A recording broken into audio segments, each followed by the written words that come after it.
out here in Blowing Rock, North Carolina on some private property that eventually is going to be developed into a lot, but I'm discovering what's under the ground before they disturb it.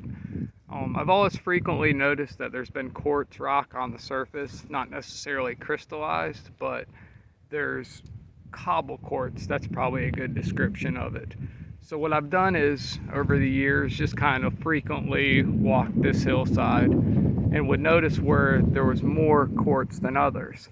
I laid it on the surface, and after a couple of years, I started to trace where the vein possibly was. I always had one spot in mind, which I'll show you here, that I thought there was a lot of potential to finding a crystal pocket. First thing you want to find is the quartz. Then you want to find the crystallization of the quartz, and I'll walk you through that here in a second. So looking around in the woods here, this was the first direct sign that I might have a possible area that I could find some crystals. You see how these roots have disturbed what's under the ground and brought up some of the quartz, which is part of the vein. These are pretty large size quartz, which means if there's some crystallization going on in this area, there's a good chance we could find some really big crystals or just find something unique to the area. So I'm going to start poking around on this main vein line. As you see, it's kind of worked its way downhill through here. And another area I really want to check out is down here. You can see all the quartz that's kind of been collected on the surface. But as you notice here, there is some crystallization going on with this quartz. So that's a good sign that I might need to explore and dig further, which I did the other day and got greatly rewarded.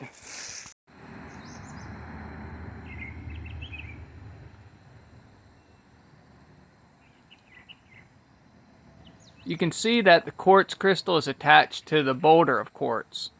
Pretty sure these are called rock crystals. They're still quartz and they're still a crystal, but they're connected to the boulder of quartz. I see a lot of potential, clusters, and a lot of rehealing. I'll show you some examples of rehealing here in a minute. But let's take a look at the vein a little. Beautiful day here in western North Carolina. All by myself in the woods. More signs of potential.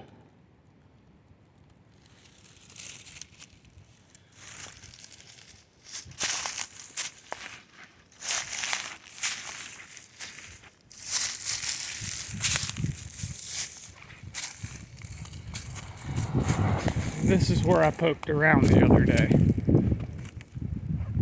Found my first pocket of this area. And that's where we're going to dig today. A few that didn't get washed off, still sitting up there. Alright, high country rocks, back at it. Down here was where the pocket was the other day. I decided to dig underneath this. As you see, there's still some points down in here.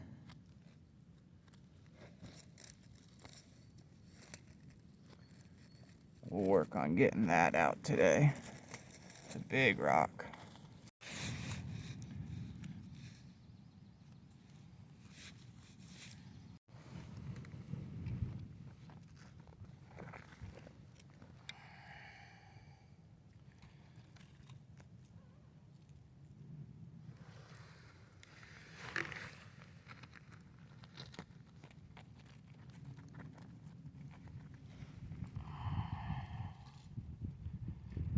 Might have been the bottom of that pocket. See over here on this rock, well, this one's loose. Yeah, let me wobble this out. My favorite part of rockhounding, the extraction. Not yet.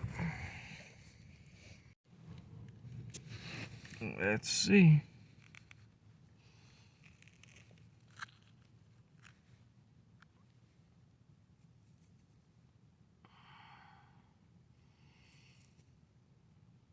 Wow, that's a weird one. It's rehealed on 3 of its sides. And then it has a nice crystallized face.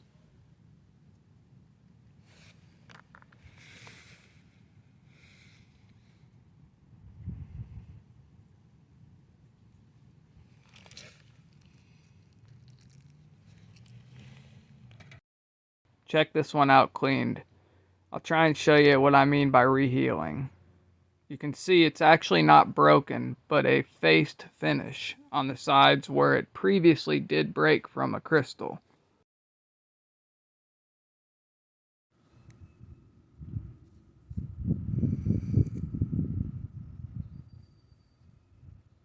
So when you get a lot of rehealing, you also sometimes get record keepers, which are etched triangles either on the surface raised up or downward into the face of the crystal. These were caused by a really mineral-rich mineral solution coating the crystal sometime after its growth. So you might have some really deformed looking crystals with a perfect face, but the broken parts crystallized again. They're really neat. That's why I like those non-typical style crystals like we're seeing here. They must have broke off the quartz boulder at some point and then got coated again in that mineral-rich solution, causing them to heal.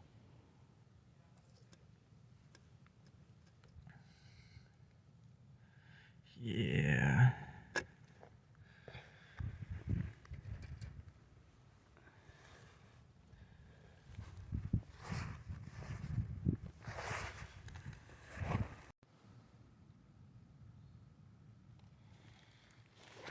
So I'm still working, trying not to damage these that much. It's a huge block, similar to like this one, but underground.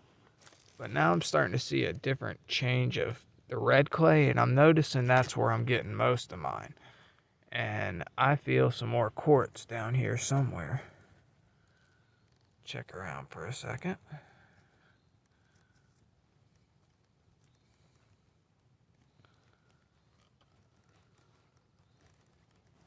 That's the color clay I find them in at this spot. Right there, that's the color of the day. That rich, broken down brown soil.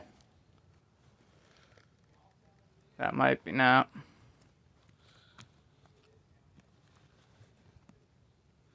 There we go.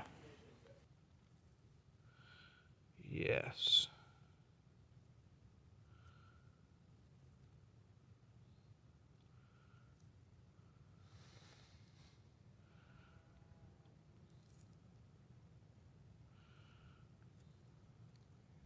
That side's a little rough.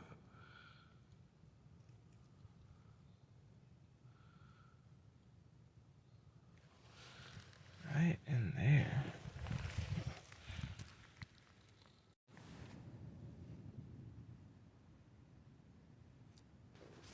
So I leave a lot of the clay and mud on them to protect them on their ride home. Some of the best part to me is figuring out what's happening underground. I've figured out now that the vein is going downhill, which follows all the big boulders, straight down the mountain. I was hoping it went that way and across, not at such a steep angle as that, so that I would have more zones to work. But it looks like just one thick vein working its way down an Appalachian mountain.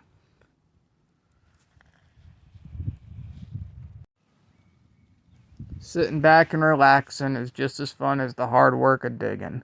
Especially when I'm figuring out now that this, even though there's faces on it, is a huge quartz boulder, and this over here is another huge quartz boulder. But I'll let a few of these roll out from underneath the roots. What a fun thing. Yeah, sorry about that. Sometimes you gotta shed a little blood for some crystals. But instead of trying to move these huge boulders, I'm just gonna widen it out around it and disturb less of the ground. Because I'm gonna fill this at the end of the day. I think we got one. Maybe. I turned it over just a little bit and seen the sheen. Here we go. Yes. I can see through this one. It looks, yeah, that's all rehealed on the bottom. Oh, this is the way it sat. Wow, I can see some record keepers on there. It's hard to get it to focus. Oh, this is a cool crystal. Right when I think they're all just attached to big boulders, I find this little rehealed guy below it. That's what I love about rockhounding. It just is full of surprises, and it's an educational ride on the way to figuring these things out. It's really connected me with nature and looking at the earth in a whole different light, really visualizing the ground we walk on. But man, right here, above that root. Thanks for bringing it up to me. See if I can get these record keepers to focus. No, but you can see the clarity. They're on the face. These just sparkle. Sparkle so much you can't focus. So this massive boulder I've been digging under all day. You just pull up the moss and the roots. You can see there's even crystals attached to it up here at the top. These truly are rock crystals. Boulder crystals. Big old boulders.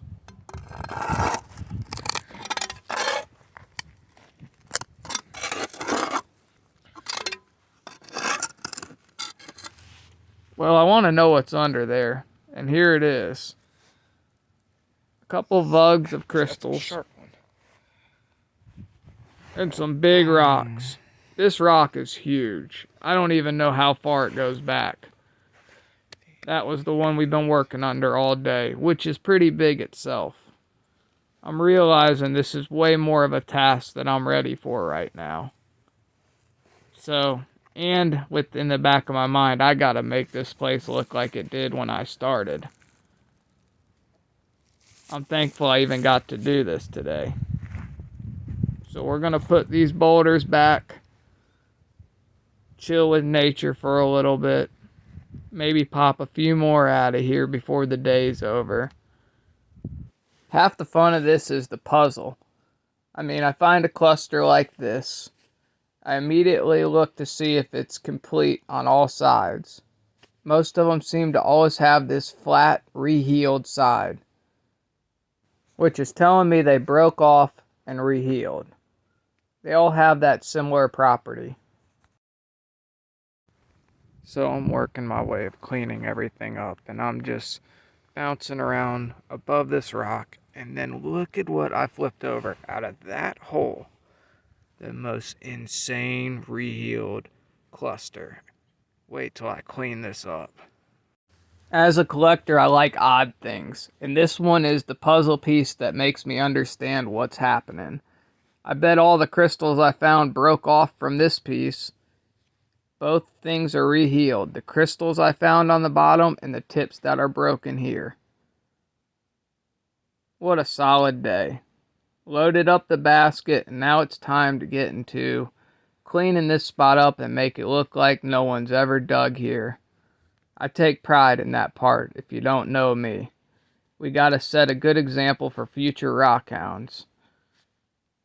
Because the inspector's on his way over. I see him coming up the hill now. I think I got it complete just before he arrives. That's the rock we were digging under, and here's the hole. Alright, where's that inspector now? Ah, there he is. Let's see what he thinks of the job. The inspector said it was time for dinner, and I agreed. Here's the finds of the day. It felt great to be out today. I've been on the out with a hurt pectoral muscle, so I'm sure happy to get back rockhounding.